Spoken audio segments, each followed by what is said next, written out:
from Sydney, Australia. I'm Cat McLeod with Layout Escapes. We just finished up a tour down here, heading across the bush country and then 2 days track time on Phillip Island. But I thought I'd take some time out at the end of the tour to explain a few of the items that are in my bag. Everyone always wants to know, what does the tour guide pack?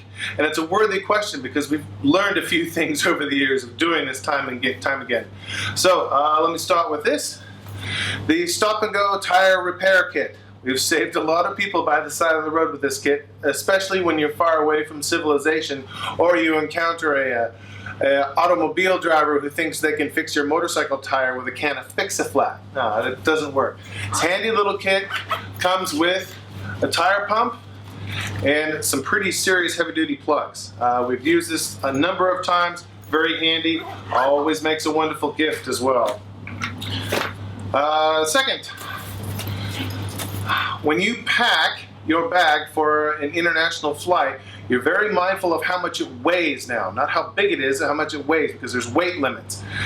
You think you've got everything perfect. You've probably got it within half a pound. Then you get to the airport and you discover their scales are a little different than yours. So we carry one of these handy little expandable bags that goes out to the exact same size as a carry-on bag. So we have one piece of small carry-on luggage and we keep a spare possible one as one of these bags so we can carry something heavy in here so we can get our bag underweight. Why do you want to do this? Because in many cases they will not say, oh, we'll just charge you more and you can have a heavy bag. No, they say your bag has to be under this particular weight, and if you want to get that stuff to your destination, you're going to have to go to an airport shop and buy a piece of luggage and then pay for another additional piece of luggage. That's not what you want to do. What you want to do is have a spare collapsible bag that you can take with you and carry on board as your carry-on. Another handy thing about this, it doubles as a pannier for your rental bike, a pannier liner for your rental bike when you get to your destination. Very handy, we always carry one now.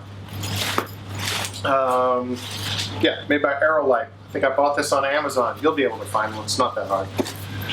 One of the great fun things about traveling is you get to see how the rest of the world lives. Not how they used to live, like castles and history and all that stuff, but how they actually live. And that means I always love going to the grocery store.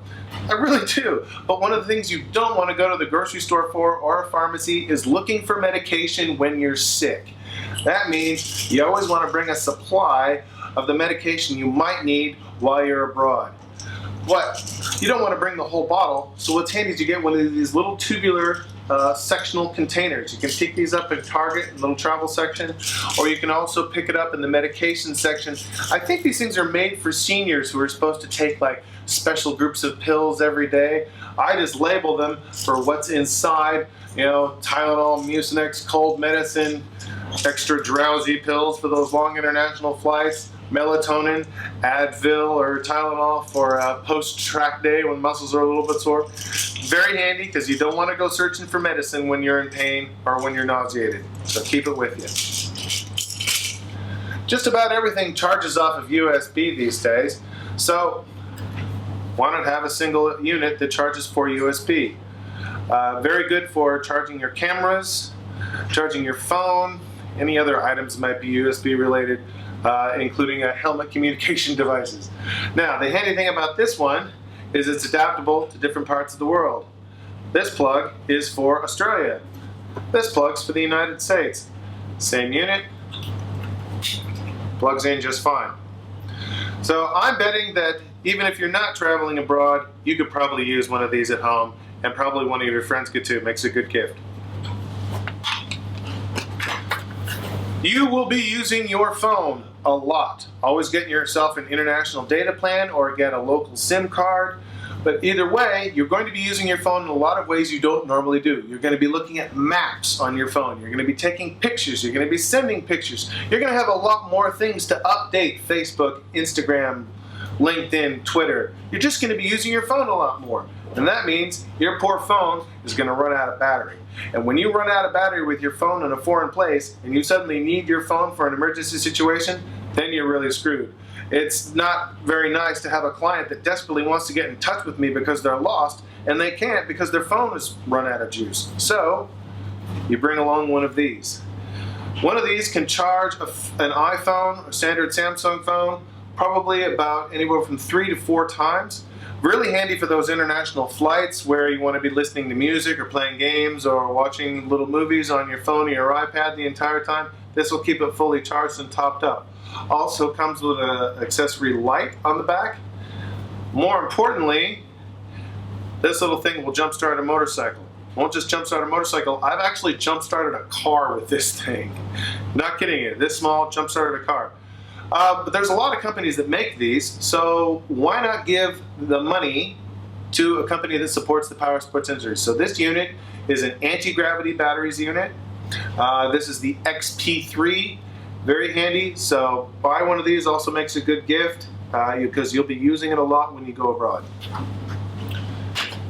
Now the power in a foreign destination usually has a different plug. There'll be companies that try to sell you this big multi-adapter plug that'll fit anywhere, all over the world. Probably not what you need. We tend to just get a simple adapter plug for the region that we're going to. Most of the time I'm only carrying plugs for the home airport that I might just use it to top up on power in a few places, and then the destination I'm going to. So I get a simple adapter for this one's Australia. I also have a number of European plugs that I carry with me. I usually carry a few extra because invariably you leave one behind in a hotel, or one of my clients leaves one behind in a hotel. So just pick up the simple ones. That's all you need. Don't get the complicated multi-adapter.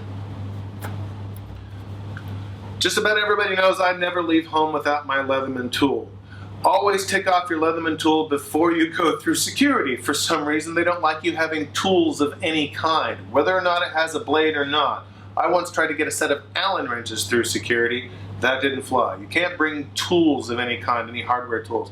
But my Leatherman is always being used on the road. Also, pick up the accessory little tool bits. These will have Torx and Allen hex key in there. Very handy on the side of the road. Has saved more little things than I can imagine. So you will always see with my Leatherman tool on the side of the road. You can pick up this belt from Aerostitch, either online or from their catalog. Ubiquitous belt, easily done with Velcro. You see a lot of long-term touring guys wearing this. The real reason I have this belt is not only does it double as a handy belt, but I can also use this to tow a car or tow a motorcycle. It is very strong. You could rappel off a building with this belt, with this hook and loop on it. So you'll always see me with this belt on the road.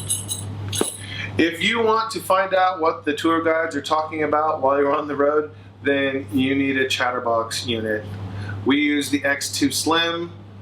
We do not use Bluetooth units because Bluetooth as a protocol was never meant to do, was never meant to be a communication device, and yet people are trying to use it for that. It doesn't work right. It also doesn't have the range.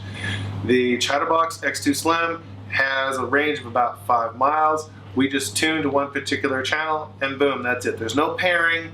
It works. The speakers are awesome. The mics are great. If you want to know what we're talking about, get yourself one of these and then get tuned into our channel, and we can talk to each other on the road.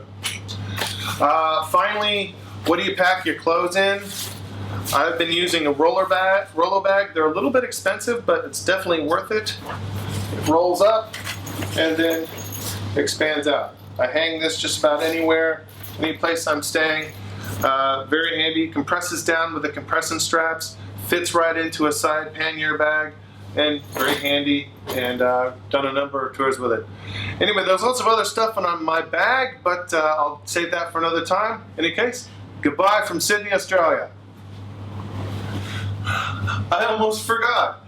The most important thing that I bring with me on every tour is a shirt. I had these shirts specially made because I used to pay big money for ex officio or REI to have like the ultimate travel shirt that was really comfortable and dried really quickly so I could wash in the hotel sink overnight.